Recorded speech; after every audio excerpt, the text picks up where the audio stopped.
Please welcome Theresa Robinson.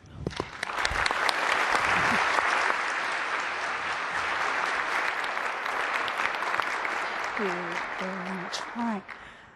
Well, I guess the first thing I should tell this group is that I am a Las Vegas newbie.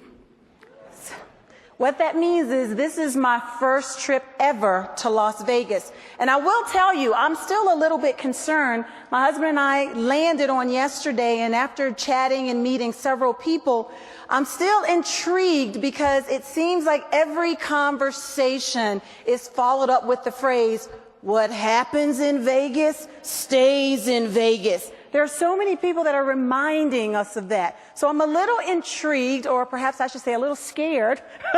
I'm not sure yet. But I will tell you, for the next hour or so that we have together, I would encourage you to not let this session fall into the "what happens in Vegas stays in Vegas." I want you to leave here and spread the word. Spread the word.